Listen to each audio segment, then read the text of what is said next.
Essa ópera, isso. 64, né? Acho que ele estreia depois. 66. Mas ele compõe antes. Antes. Bem antes do fragmento em si. Né? Enfim, então vamos começar assim, alguns detalhes aqui para vocês notarem, tá? A questão da semelhança. Então, por aqui vocês já vão tendo um exemplo assim, de como que o Wagner influencia o Nietzsche nisso, mas depois dessa uma influência parecida assim, vai acontecer ao longo de todo o século XX. Então, ou seja, ele influenciou tanto aqueles ali da época, né, como o próprio Nietzsche e diante, como também posteriormente. Então, vejam só que interessante, tá? Uma coisa que eu reparei nessa peça aqui é o seguinte. Antes disso, antes de entrar nas questões técnicas, fazer uma pequena explicação do cristão em geral e da questão do Schopenhauer, que influenciou o Wagner, e como a gente sabe, o Nietzsche é um leitor do Schopenhauer, obviamente depois vai criticá-lo, né, por várias questões, mas em todo caso sofre uma influência dele muito grande. Né? E aí, o que isso tem a ver com o cristão, ou seja, Schopenhauer e cristão? Wagner era um leitor de Schopenhauer, declarado assim, até enviou cartas para o Schopenhauer em vida. Né? Inclusive tem uma história engraçada que o Wagner envia poemas dele, as óperas, o livreto das óperas e também as composições. E o Schopenhauer lia música porque ele era flautista. Né? E aí o Schopenhauer vai e manda uma carta para ele dizendo assim, você é um excelente poeta, mas devia abandonar a composição. Fala um negócio assim. É engraçado, né? Porque aí depois na história acontece o contrário, né? O Wagner é conhecido como compositor, não como poeta. Né? Mas o Schopenhauer fala isso para ele. É engraçado. E o Wagner tinha muito contato com a filosofia da época, né? Ele leu todos, assim, e também, inclusive, o Feuerbach, né? Que é um filósofo ali também, talvez não tão conhecido assim como os outros, né? Mas quem já leu aí, inclusive, o título ali do Nietzsche, para mim, não sei se você já pensou nisso, vem do Feuerbach, porque ele tem um livro sobre a filosofia do futuro, né? O título é sei lá, Notas para a Filosofia do Futuro, alguma coisa assim.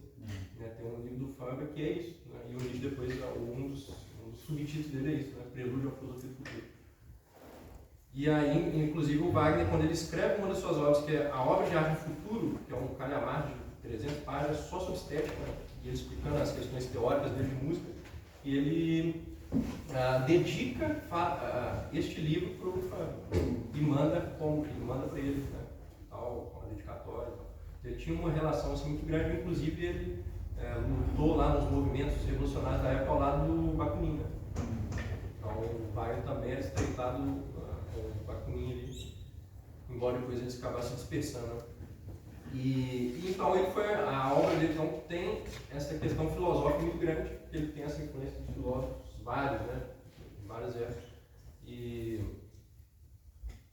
então, o que isso tem a ver com o Tristão e Isolda? Tá? Isso aqui que eu estou aqui para vocês é o final do Tristão, é a morte da Isolda.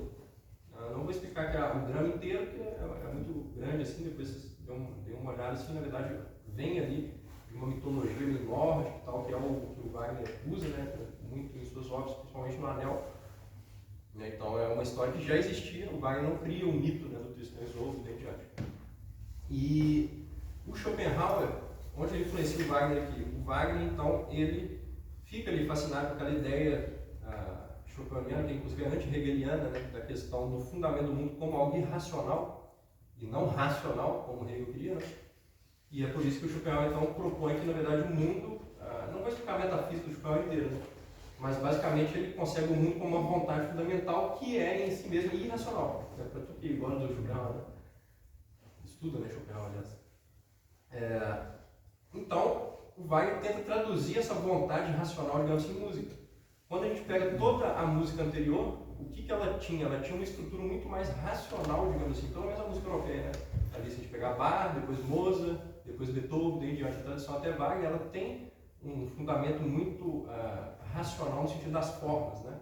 Tanto que a forma musical é muito importante. Ela vai sendo rompida por Beethoven, né? E depois ela se expande, né? No século XX, você vai ter muito mais outros tipos de formas musicais. Mas antes ela era uma coisa mais metódica, arquitetonicamente, digamos assim, né?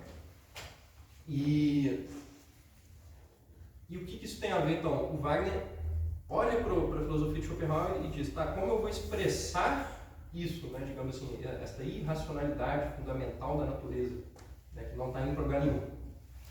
Porque as coisas, a gente acha que está num movimento histórico, digamos assim, o Schopenhauer vai contra isso. Ele fala, não, as coisas estão indo e pode ser que, né, não tem um caminho definido, né? Você tem uma vontade racional e as coisas vão acontecendo, né? Você não tem que vem ali, na verdade, nem em si da filosofia, mas vem muito da religião, né? A questão de você ter um final, né? Tu ter ali o apocalipse, não sei o quê. Então a história vai caminhar para um lugar definido, né? Schopenhauer rompe com isso. E o Wagner põe isso em música dessa maneira, como eu vou criar então um meio harmônico, né, que ele não vai para lugar nenhum. Ou melhor, ele pode ir para qualquer lado. Essa é a ideia. Então foi esse acorde aqui, que é o acorde que inicia o Tristão e Isolda. Este acorde aqui. Esse é o acorde do Tristão. A gente chama de acorde Tristão. Por quê? Porque ele é um acorde que eles chamam de divisor de área na música ocidental. Então Wagner divide a música ocidental com esse acorde. Tanto que o Nietzsche depois, mesmo com as críticas ao Wagner, etc., né, depois na autobiografia dele, lá no final da vida, o que ele escreve? Ele escreve o acorde Tristão, né, o acorde, né, este acorde, né, é mais importante que todas as peripécias de Leonardo da Vinci juntos. Então imagina o valor que ele atribui a isso, né? Não só ele, né? Todo mundo sabia disso na época, né, que estava ligado nas questões estéticas. Então, quando a gente comparar e falar, não, esse acorde é mais importante que toda a música do Leonardo, toda a obra do Leonardo da Vinci junta, né? Imaginem o que é isso, né? E é justamente isso. Então, o que o Wagner faz com esse acorde? Ele não estrutura mais a música de um modo a ter um encadeamento muito racionalizável, digamos assim, porque com esse acorde você meio que expande a música dizendo, não, aqui você pode modular para qualquer tonalidade. A música a gente tem uma coisa que é um centro tonal. Quando vocês ouvem isso aqui, por exemplo, vocês estão ouvindo isso aqui. O que vocês esperam agora? Que vai acabar aqui. Né? Isso aqui puxa para o outro, certo? Então você tem um centro ali e a música tem que estar o quê? Tensão, resolução, tensão, resolução. Se a gente pega Beethoven, etc., tem isso. Né? Tensão, resolução, tensão, resolução. Por exemplo, eu trouxe um exemplo aqui de Bach para vocês. Só para vocês compararem o tipo de sonoridade. Né? Relembrem a música do Wagner e do Nietzsche, que eu acabei de tocar, e pensem nessa aqui do Bach, por exemplo.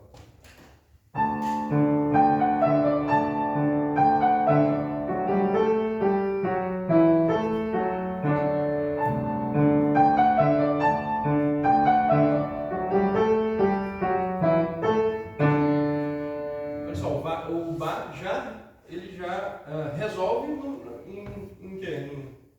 Em 8 compassos. Você já tem a resolução da música. Resolução. Certo? Aqui no Tristão, o Wagner nunca resolve. Olha só, como ele vai para um tanto de lado. Ele começa aqui, ó. Até aqui a gente pensa, beleza. Certo? Mas depois ele já faz aqui. Foi para outra tonalidade.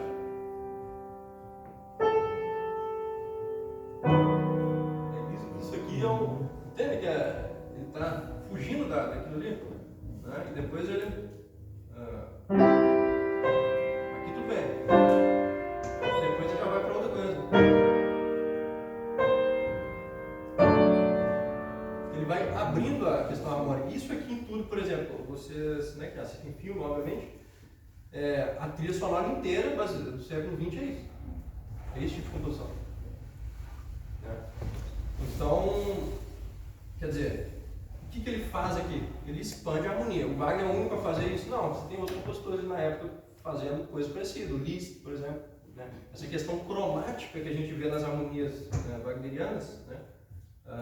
Por exemplo, nesse trecho aqui, que eu coloquei para você, ele fazia. Cromatismo é isso aqui. Quando a gente vai subir as notas, semitom a semitom, é uma questão intervalar. Né? Se eu faço isso aqui, ó, eu tenho intervalos inteiros. Aqui, semitom. Se eu for subir de tecla em tecla no piano, tá? Semitom. Então, as melodias até Beethoven, mais ou menos, eram muito mais feitas dentro da escala diatônica. do bar que eu mostrei para vocês era isso. Depois eles começam a expandir. Wagner era o único, não. O próprio Chopin que a gente está falando ali também. O Chopin ele compunha com melodias cromáticas, parcialmente, né, e tal. O Liszt começa a exacerbar o cromatismo, e o Liszt era amigo, né, do Wagner. Wagner casa depois com a filha do próprio Liszt. E então tudo isso está muito ligado ali. Só que o Wagner, como o próprio Nietzsche, no meio da crítica dele, vocês leram, né, Disciplina e tal, vai falar justamente que o Wagner é o ápice daquilo tudo. E de fato, por quê? Porque ele pega todos aqueles conceitos ali e expande aquilo de um modo único, né? E este é um dos exemplos. Então, o que isso se liga ao Schopenhauer? Justamente isso. O Wagner cria, digamos que esse ambiente harmônico, musical, etc., etc., que vai traduzir essa infinidade racional, digamos assim, do Schopenhauer. Certo? Ou seja, uma vontade que nunca se sacia. Então, como vocês imaginariam uma música que nunca se sacia? Se fosse ali no bar, né? Já se saciou aqui. Então, acabou.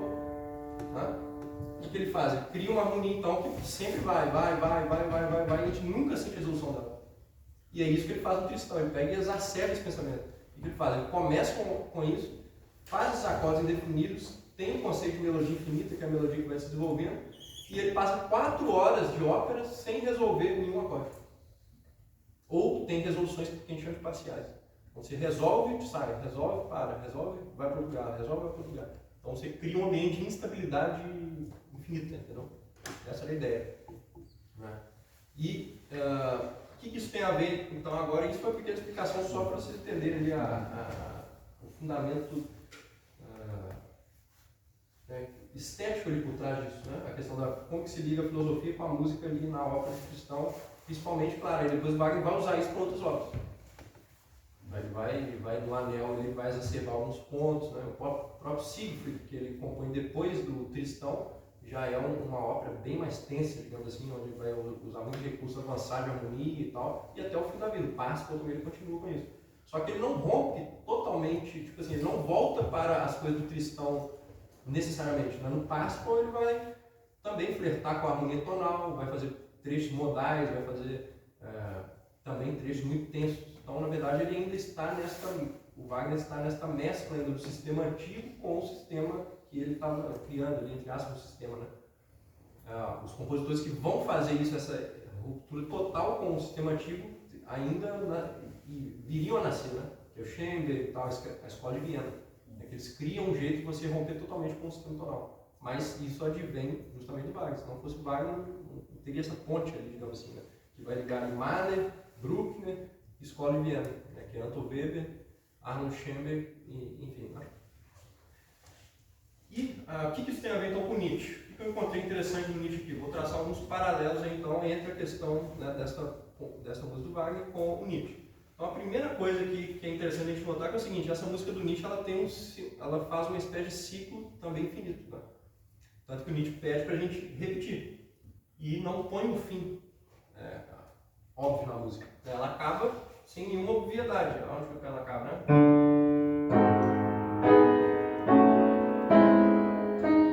Ele não resolve. Ele resolve quando volta lá no início. Só que, olha só, ele faz uma pequena resolução e já sai da resolução. Já vai para outra coisa.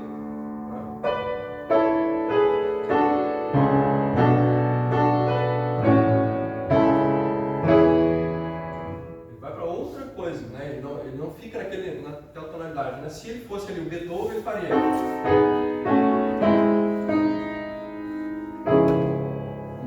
Aí resolveu. Certo? E os acordes que ele está usando aqui, olha, escutem essa sonoridade. Olha a sonoridade, a atenção que é.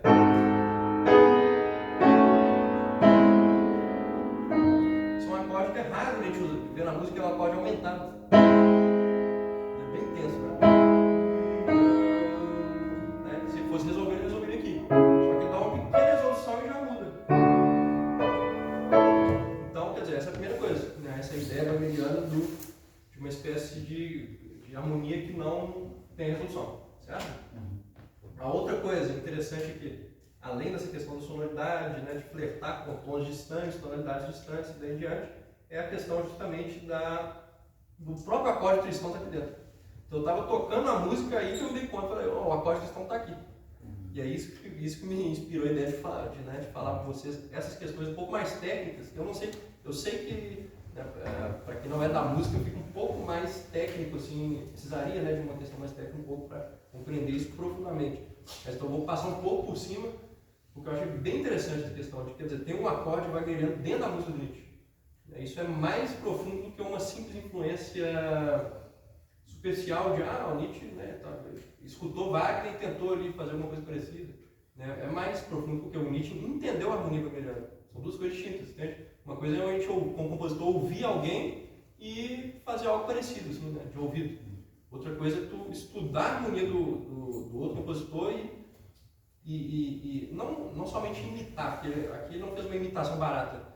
Tanto que ele usou o acorde cristão e ele foi para outro lugar que o próprio Wagner não necessariamente iria. E ainda faz Isso uma é interessante. citação ainda. Ainda deixa uma citação dentro para mostrar. Exatamente. Tipo é uma citação harmônica, né? Só que ele resolve o problema de um modo que não necessariamente o Wagner resolveria. Isso que eu achei interessante. Ele vai para o outro lado. Então, onde está esse acorde? Esse acorde ali na música do Wagner que vocês acabaram de ouvir, ele está ali no final, olha, que esse acorde aqui, ó. Lá no final do Tristão, é o quinto compasso, né, do final para trás, assim. Esse acorde aqui, tá? Que as notas são Dó, Fá sustenido, Lá, Mi. Né? Depois o Wagner resolve isso como? Ele faz.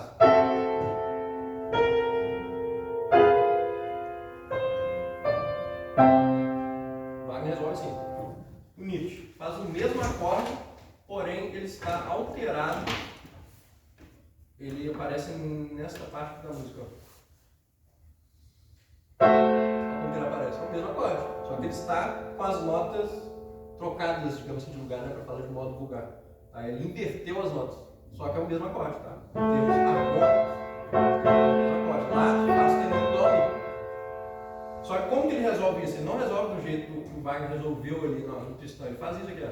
Ele vai para uma outra coisa interessante. Ele faz.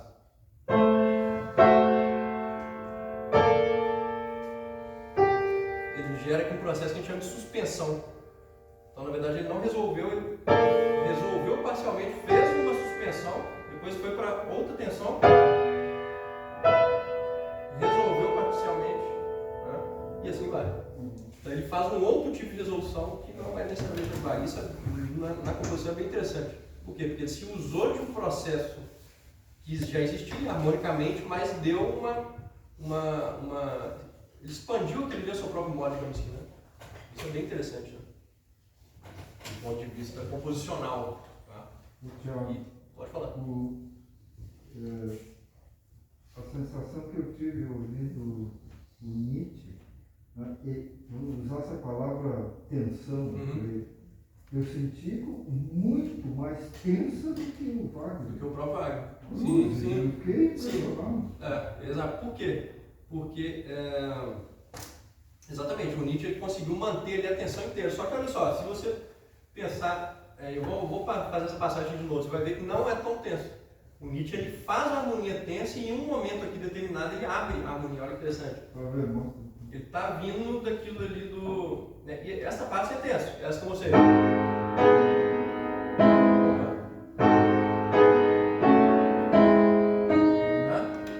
Só que o que ele faz ali no final? Ele faz aqui, olha...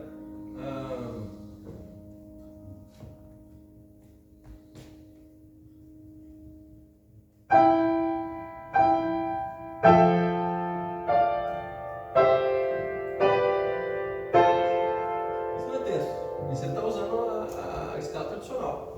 Tá?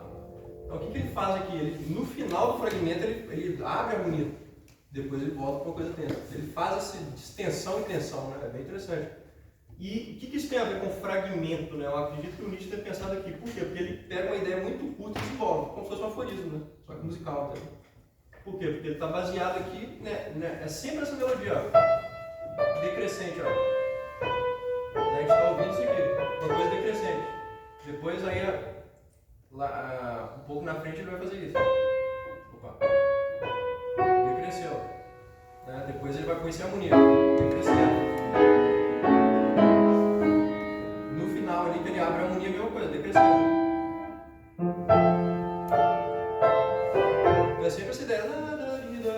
só que ela posta de um tanto de maneiras, como se tu pegasse um fragmento e ficasse variando ele de várias formas.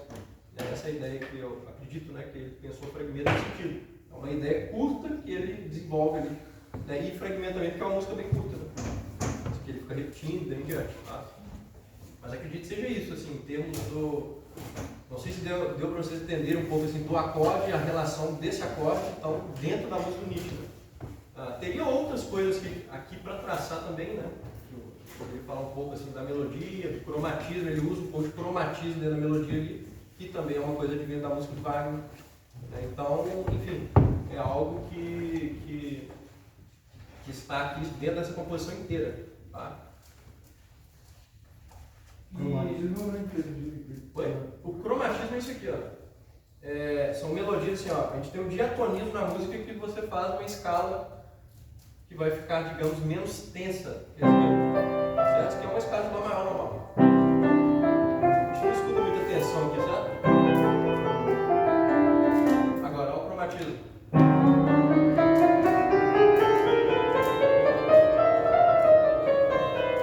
cromatismo você vai subindo de meio tom.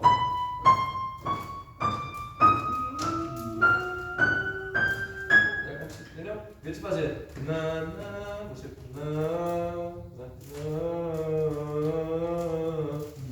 Tá? É um mínimo intervalo na música ocidental. Em outras culturas tem um intervalo menor ainda.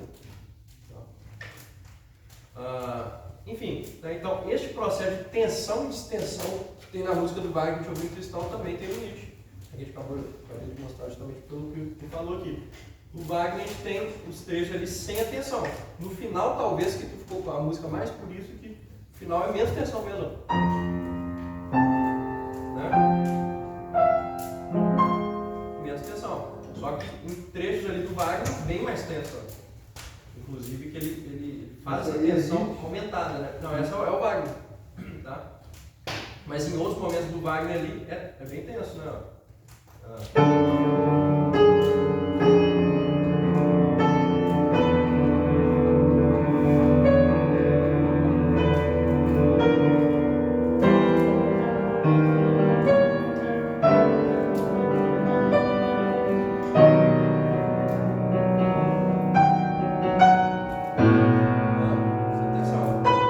Aí aqui sim ele abre.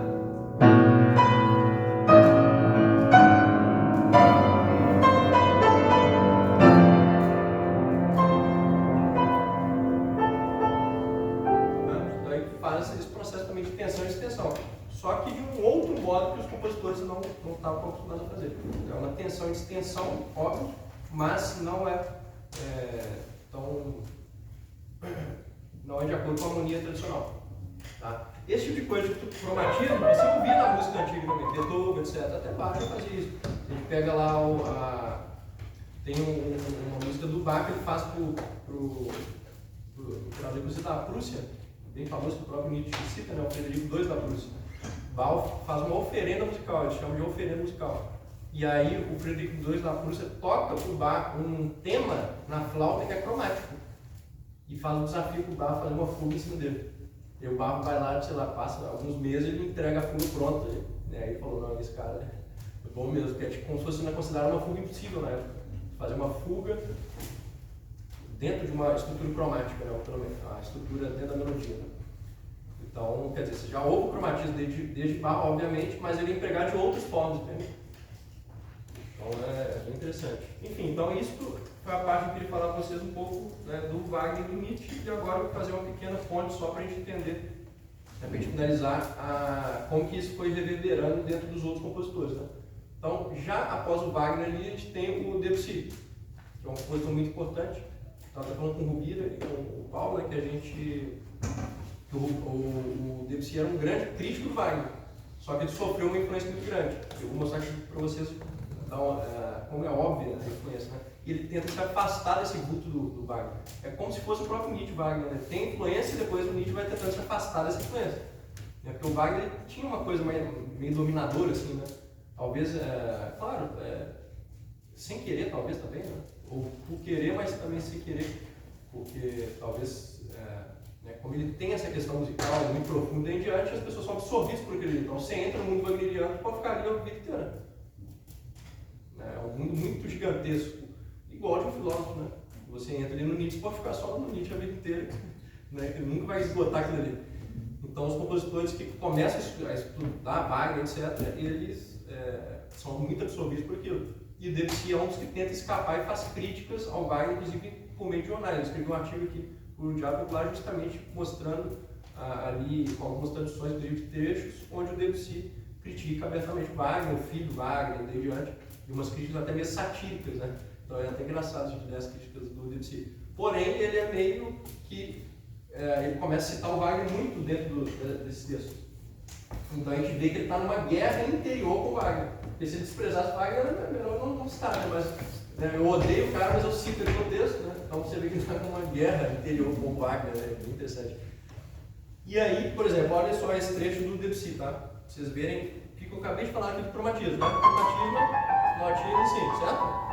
Olha essa melodia que vem muito ali desta época wagneriana que o Wagner, como a gente viu, exacerba. Então, ouçam, na verdade, né? Esta melodia do Debussy, para vocês verem o tanto de cromatismo que tem, e ele termina com o acorde cristão. Ele inicia uma obra que é o Prelúdio à Tarde Triunfal com o acorde cristão. Então, aí de cara já tem influência, né? Nem precisaria falar, mas olha que interessante a melodia.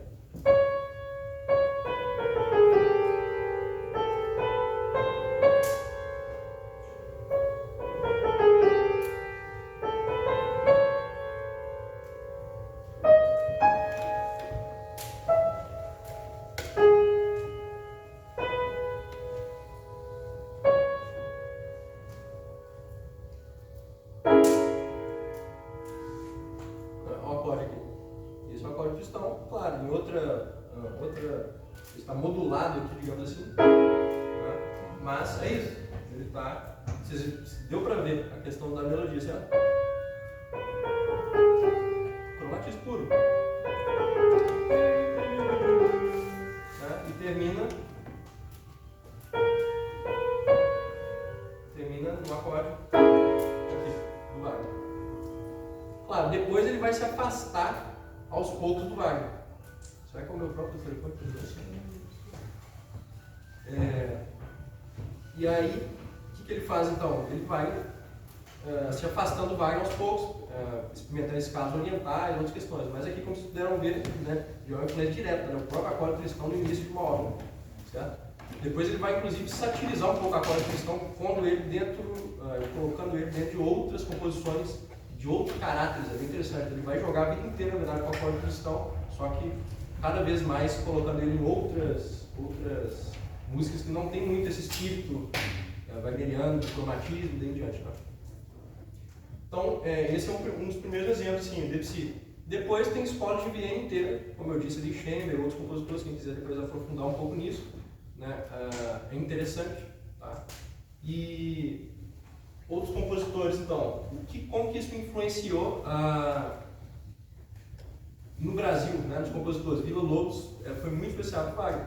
Então, dentro da música de concerto tem o Villa-Lobos como um dos expoentes que, né, foi muito influenciado por Debussy e por Wagner conjuntamente. Então, o Villa-Lobos tem muita coisa assim, wagneriana. Depois outros, por exemplo, o Irapuru, né, já começa com um acorde muito tenso, né? Ou né, uma tensão não tão tenso, né, mas a gente sente a influência wagneriana ali. E isso, o próprio acorde do Tristão é usado, existe alguns artigos no Brasil, inclusive, que mostram o acorde do Tristão na música de Villa-Lobos. Então, existem esses artigos o pessoal que analisou a Villa-Lobos e viu, foi pegando ali fragmentos, né, onde Villa-Lobos usou deliberadamente o acorde do Tristão. Então, é muito grande essa influência aí. No Alberto Nepomuceno, que é um compositor importante brasileiro, embora menos conhecido, né, também foi uma influência direta, assim, e ele era praticamente já na época do próprio Wagner. Então, a gente vê que essa influência chegou aqui no Brasil. Inclusive, o Wagner, uma época, ele recebeu um convite do Pedro II, se não me engano, para vir morar no Brasil, né? Ele ia bancar o Wagner. E o Wagner que não, acho que recusou, porque na época, enfim, acabou não vindo para o Brasil, mas o Wagner poderia ter vindo para o Brasil. É interessante isso. Então, a influência dele já era uma influência mundial na época dele, né? E uma das obras do próprio Alberto Nepomuceno também revela justamente isso. Ele usa o acorde cristão, ele usa várias coisas wagnerianas. Então, uma ópera do século XIX, né, brasileira, já com a influência do Wagner.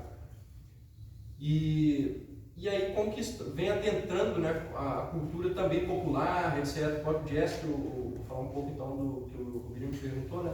Como que isso adentrou também, se isso tem a ver com jazz, né? Onde que isso teria a ver com jazz, tá? Ou com música que se assemelha ao jazz.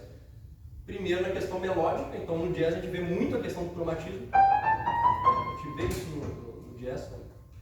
E eu vou mostrar uma das músicas sobre isso, né? que contém isso. Mas a gente pode ver desde os primórdios do jazz que você já tinha, porque o jazz ele tem muito a ver com blues também. O blues tem, na escala de blues, tem o cromatismo dentro dela. Wagner toca também blues. Atenção aqui. Então não vou falar que isso é wagneriano, obviamente, mas a gente vê que tem uma sonoridade que se assemelha, digamos assim, com o uso exacerbado, às vezes, ou às vezes não, da tensão. Tá? E o jazz, muitas das melodias são justamente com muitos desses procedimentos de cromatismo. Então tem muito a ver com isso. E a outra questão do improviso dentro do jazz, porque o jazz ele também, a gente pode aproximar dessa questão wagneriana da melodia infinita. Né?